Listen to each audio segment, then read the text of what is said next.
Hello everyone. আজকে আমরা দেখব কিভাবে খাড়া ঊর্ধ্বমুখী নিক্ষিপ্ত বস্তু সম্পর্কিত সমস্যা সলভ করতে হয়।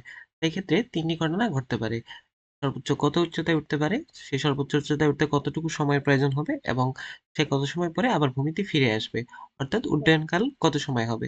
একটি বস্তুকে যখন আমরা এভাবে সে একটা বল, এই বলটাকে খাড়া উপরের দিকে নিক্ষেপ করা বলতে এখান থেকে হচ্ছে একদম 90 ডিগ্রি অ্যাঙ্গেলে উপরের দিকে নিক্ষেপ করা বোঝায়। কিন্তু তাকে যদি আনুভূমিকের সাথে এরকম একটা অ্যাঙ্গেলে নিক্ষেপ করা হয়, সেক্ষেত্রে সেটি দ্বিমাত্রিক গতি বা প্রাসের এক্সাম্পল হয়ে যায়। তো আমরা যদি একটি বস্তুকে জাস্ট খাড়া উপরের দিকে নিক্ষেপ করা হয়, তাহলে ঘটনাটা কি ঘটবে? এই জায়গাতে সে সর্বোচ্চ উচ্চতায় উঠবে, উঠে হচ্ছে আবার নিচে নেমে আসবে। সর্বোচ্চ উচ্চতায় কি ঘটনা ঘটবে? সে মানে এখানে কেন আবার নিচে নেমে আসবে? কারণ কি? কারণ হচ্ছে আমরা জানি অভিকর্ষজ ত্বরণ হচ্ছে নিচের দিকে কাজ করতেছে। তো অভিকর্ষজ ত্বরণ যেহেতু নিচের দিকে কাজ করতেছে, তার মানে কি? ত্বরণ কাজ করা মানে কি? ত্বরণ কাজ করতেছে। ঠিক আছে? অভিকর্ষজ ত্বরণ কোন দিকে কাজ করতেছে?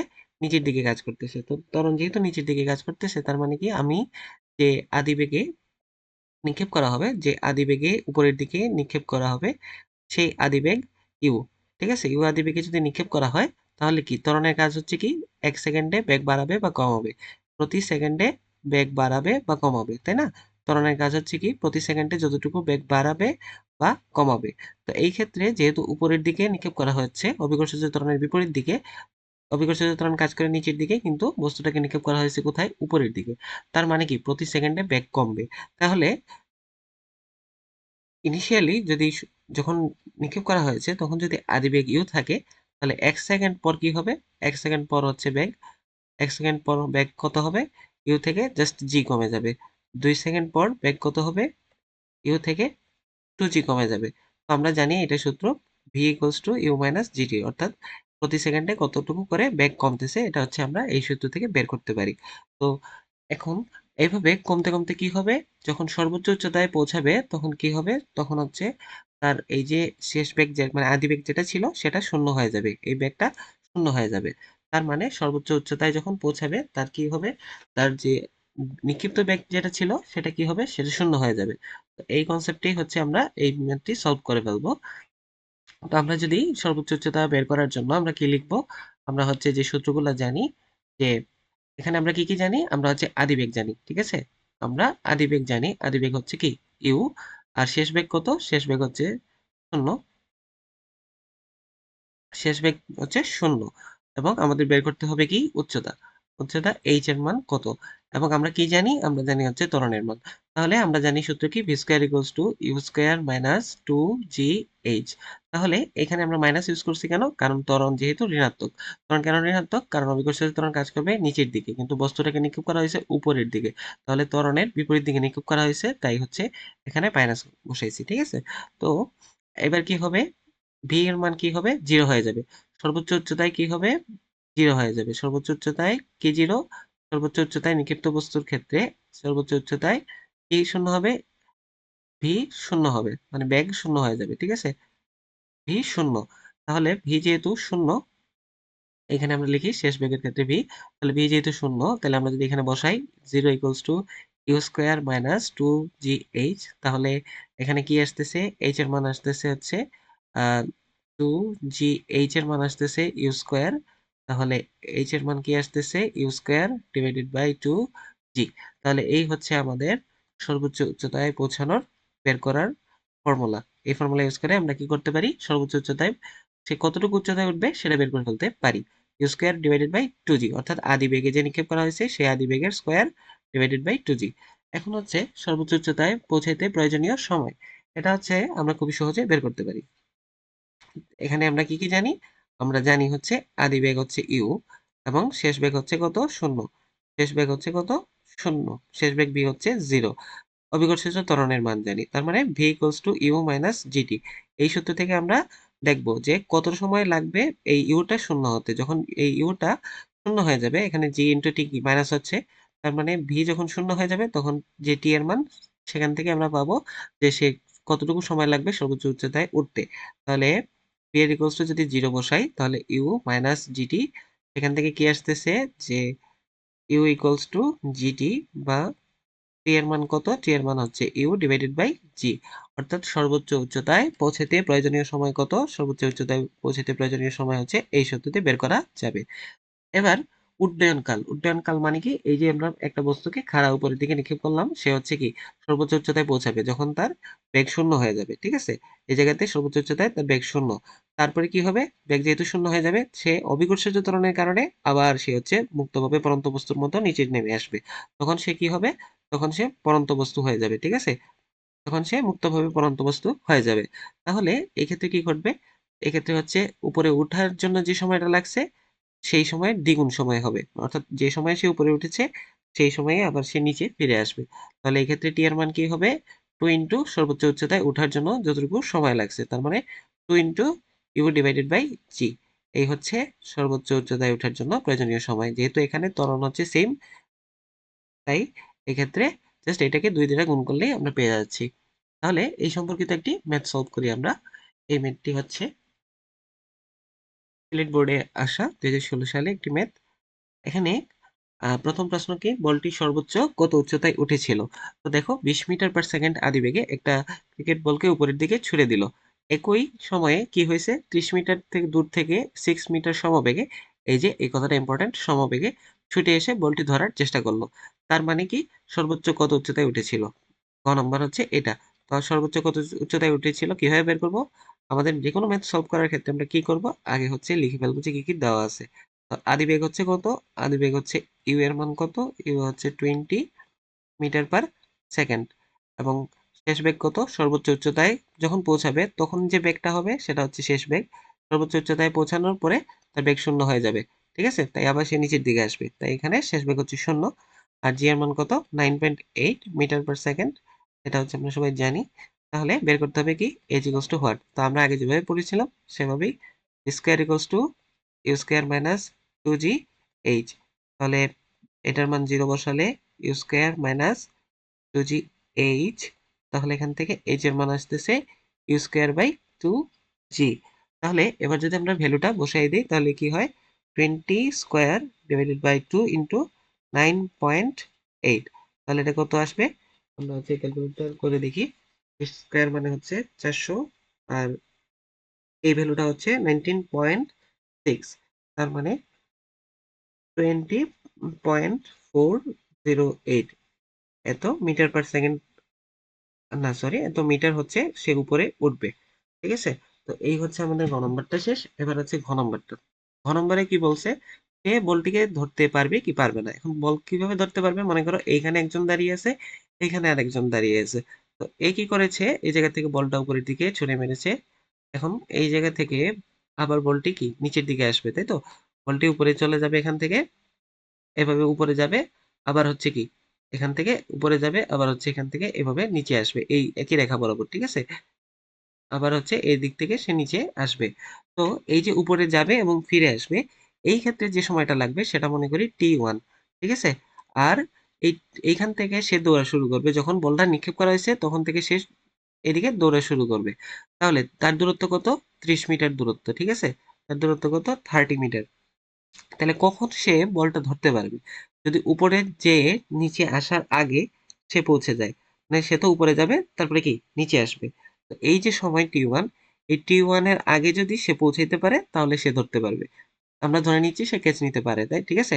তো এই টি1 এর ভিতরে সেই জায়গায় পৌঁছাতে পারবে কিনা তার জন্য আমরা এই সময়টা বের করতে হবে। এই সময়টা কত, টি2। ঠিক আছে, এখন সে যেহেতু সমবেগে যাচ্ছে, এখানে সমবেগের ক্ষেত্রে সূত্র কি, এস ইকুয়ালস টু ভিটি, এখান থেকে আমরা টিটা বের করব। আর তার টোটাল উড্ডয়ন কাল থেকে হচ্ছে আমরা এই টি1টা বের করব। তাহলে আমরা ঘ নম্বরের ক্ষেত্রে আমরা কি জানি, আমরা হচ্ছে লিখবো, প্রথমে কি লিখবো যে আহ, মাটিতে আহ, বল মাটিতে বল আসার আগে যদি পৌঁছাইতে পারে, বল আসার পূর্বে পূর্বে পৌঁছাতে পারলে বল ধরতে পারবে। ঠিক আছে, মাটিতে আসার পূর্বে পৌঁছাতে পারলে বল ধরতে পারবে। তো আমরা এই দুইটা সময় এখান থেকে বের করব। ঠিক আছে, তো এইখানে আমরা এখন কি করব, আমরা হচ্ছে আগের মতো করে করতে পারি। আমাদের টার্গেট কি, দুই ক্ষেত্রেই সময়। তো আমরা হচ্ছে প্রথমে এই পাশে যদি লিখে ফেলি কি কি আমরা জানি। তো একটা হচ্ছে বল নিচে নামার সময়, আরেকটা হচ্ছে মুকিলের ক্ষেত্রে। ঠিক আছে, তো আমরা হচ্ছে প্রথমে বল নামার ক্ষেত্রে সময় বের করি। তো এখানে বল যখন নামা শুরু করবে তখন বল নামার ক্ষেত্রে এখানে আমরা লিখি বল নিচে আসার ক্ষেত্রে।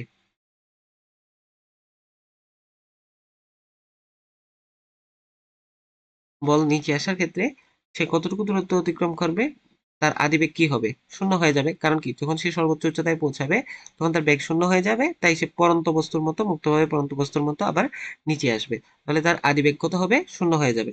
ঠিক আছে, তার শেষ বেগ কত হবে সেটা আমাদের জেনে লাভ নেই। এখানে যখন মাটিতে পৌঁছে যাবে সে, তখন সে একটা বেগে অবশ্যই আঘাত করবে মাটিতে, তাই তো? কিন্তু যদি ক্যাচ নেয় তাহলে তো হচ্ছে সে আর মাটিতে আঘাত করবে না। তো আমরা এখানে ইউ যেহেতু আদিবেগ, আর সর্বোচ্চ উচ্চতা আমরা জানি। ঠিক আছে, আমরা গ নম্বরে সর্বোচ্চ উচ্চতা বের করছি। সর্বোচ্চ উচ্চতা, সর্বোচ্চ উচ্চতা এই যে আমরা জানি, আমরা হচ্ছে এটা বের করছি 20.408 মিটার। এটা হচ্ছে গ থেকে প্রাপ্ত। আমরা এই যে হাইটটা, এটা আমরা বের করছি আগের মেতে, এটা কত, 20.408। তার মানে দেখো এই 20.408, এই দূরত্বটা, এই দূরত্বটা অতিক্রম করতে যে সময়টা লাগবে, মানে এই সময়ের মধ্যে সে আসতে পারে কিনা আমরা দেখবো। কারণ আমাদের প্রশ্ন কি ছিল, যে যখন উপরের দিকে ছুঁড়ে মেরেছে তখন হচ্ছে সে 30 মিটার দূর থেকে এভাবে দৌড়া শুরু করেছে। তো এই ক্ষেত্রে আমরা হচ্ছে কি করতে পারি, দেখো আমরা হচ্ছে কি করব, আমরা উড্ডয়নকালের জন্য বের করব, যে আমরা এটাকে উড্ডয়নকাল বের করার যে প্রসেসটা আমরা সেটা দেখেছি, যে টোটাল উড্ডয়নকাল কতটুকু সময়। টোটাল উড্ডয়নকাল সময় হচ্ছে, আমরা এটা দুই ভাবে বের করতে পারি। তো আমরা হচ্ছে দুইটা মেথডই দেখাই এখানে। এটা হচ্ছে মেথড 1, এই পাশে হচ্ছে মেথড 1, আর এই পাশে হচ্ছে মেথড 2। ঠিক আছে, এই পাশে হচ্ছে মেথড 1। তো মেথড 1 এ আমরা হচ্ছে কি করব, আমরা হচ্ছে আগে যেভাবে দেখেছিলাম, যে সর্বোচ্চ উচ্চতায় সে পৌঁছেছে এবং সর্বোচ্চ উচ্চতায় পৌঁছে সে হচ্ছে নিচে চলে এসেছে। তার মানে সর্বোচ্চ উচ্চতায় তার যে ভি ছিল সেটা ইউজ করে আমরা বের করব। যে সে যখন সর্বোচ্চ উচ্চতায় পৌঁছাইছিল,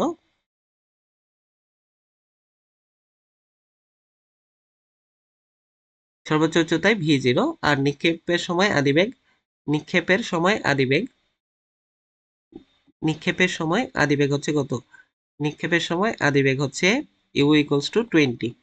ঠিক আছে, 20 মিটার পার সেকেন্ড।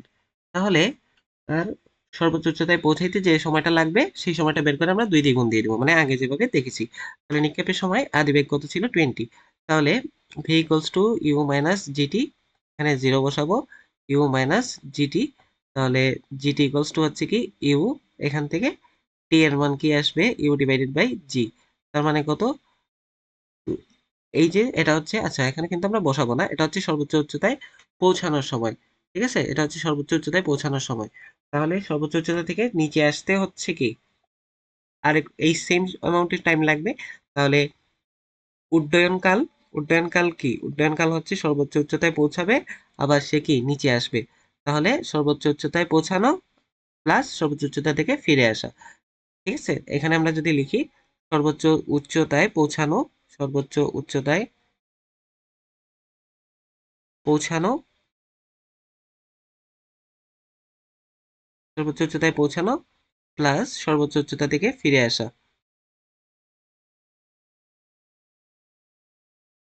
সর্বোচ্চ উচ্চতা থেকে ফিরে আসা। ঠিক আছে, তো এই হচ্ছে দুইটা টাইম।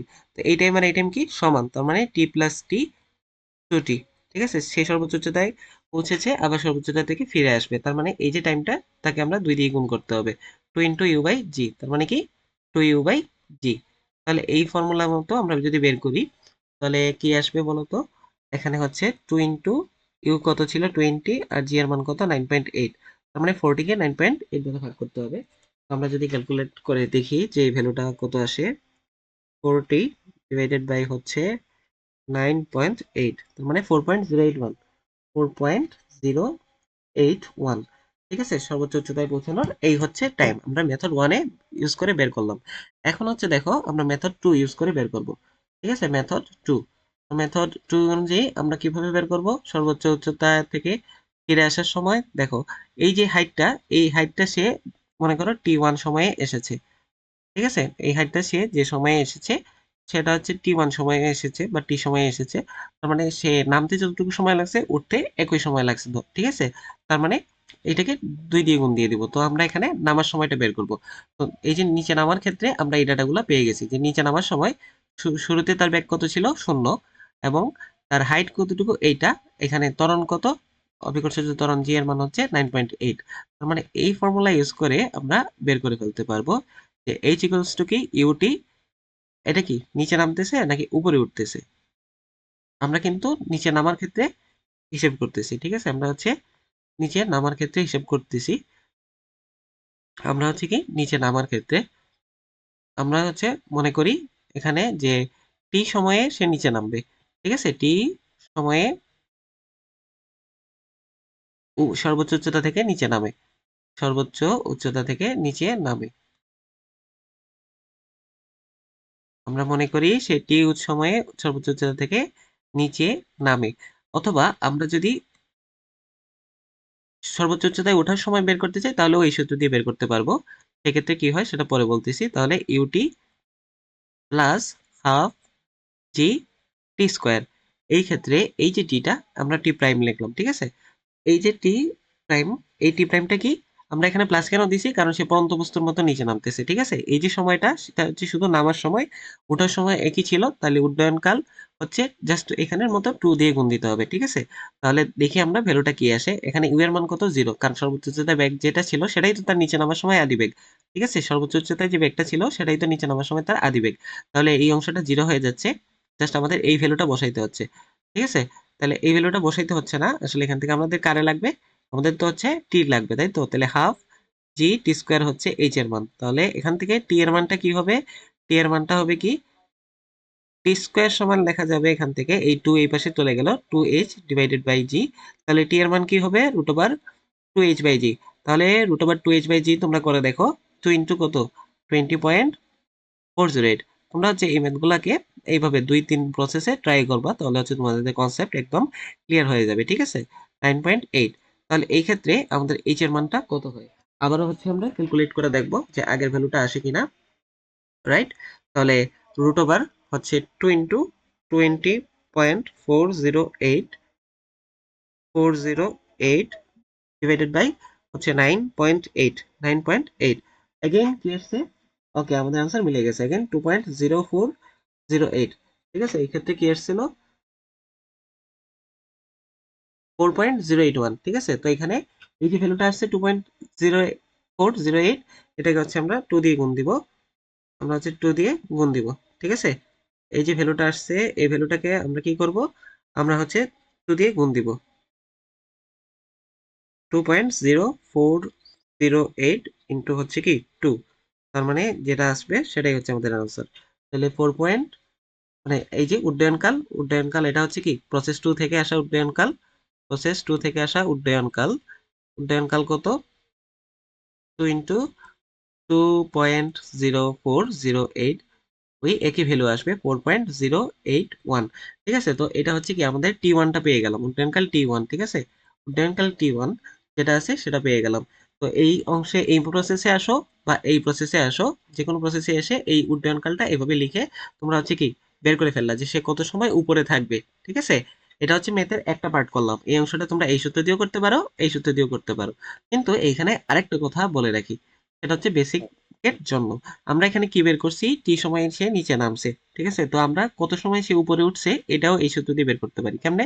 তখন just u t minus half g t square হবে, ঠিক আছে? তখন u t minus half g t square হবে, তখন u t minus half g t square হবে।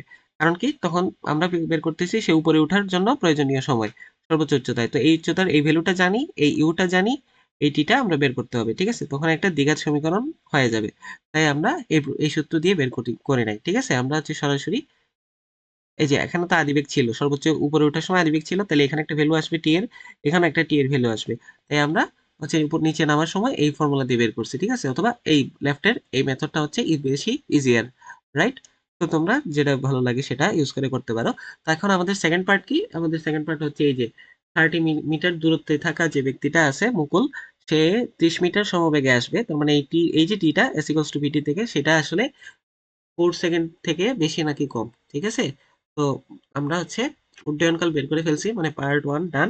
এবার হচ্ছে মুকুলের ক্ষেত্রে কি ঘটে সেটা দেখব। তো মুকুলের ক্ষেত্রে সময়,